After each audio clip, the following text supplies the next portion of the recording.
In our continuing study of the Gospel of Matthew, we now turn to Matthew chapter 8 and verses 16 and 17. And when evening had come, they brought to many possessed by demons, and he cast out the spirits with a word, and he healed all those who were sick, so that the word spoken through Isaiah the prophet was fulfilled. He himself took our weaknesses and he bore our diseases.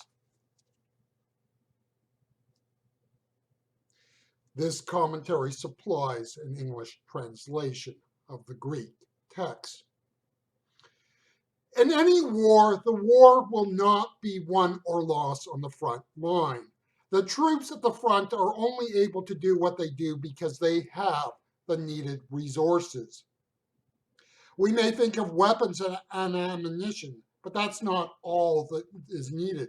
The troops on the front line are not going to be able to endure a protracted battle if they do not have food. Then there is the reality of what war is, and it means an access to medical care. If the battle is protracted, you will need more ammunition. In a protracted battle, there may be a process of attrition with the troops, and if fresh troops are not supplied, the front line can eventually collapse. You see, the battle will not be won with the troops on the front line alone and only. A key to success at the front is the ability to have effective supply lines. That is why a key to a battle is often the attempt to disrupt and disable the enemy's supply lines. Jesus and the apostles were on the front line. In verses 16 and 17 of Matthew 8, we are told that one area of ministry they were doing was casting out demons. In order to do that work, the supply lines needed to be up and running. Think back to our previous reading in the passage we read. Did Peter's mother-in-law join Jesus on the front line? The answer is no. What was a key part to what Jesus did that night? It was the fact that Jesus had a good supper. It was the fact that Jesus had an opportunity to relax in the house of Peter. Matthew 8:14. Jesus was able to fight the good fight on the front line because he had an effective supply line. Jesus was fully human and fully God, but that does not make him into some superhero, some superhuman. Now, can I tell you what was all involved in Jesus' supply line? The answer is not the case. I cannot, but every once in a while we see it coming through in the Gospels. In the 19th and 20th century, we had a great expansion of the church to parts of the world traditionally considered non-Christian. In Africa and Asia, the missionary work not only involved missionaries who were preachers, but also medical professionals. Nurses and doctors became a means to practically show the love of Jesus to non-Christian people. Medical work often started informally.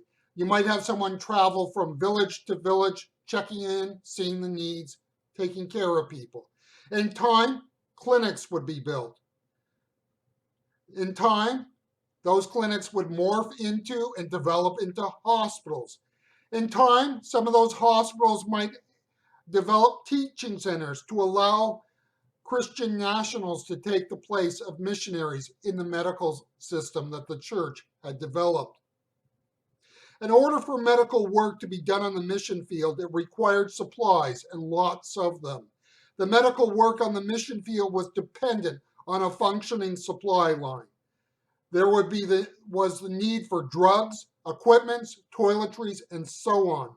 The building up of the church through missionary medical service would not have happened if there were not Christians supplying and keeping the supply line going.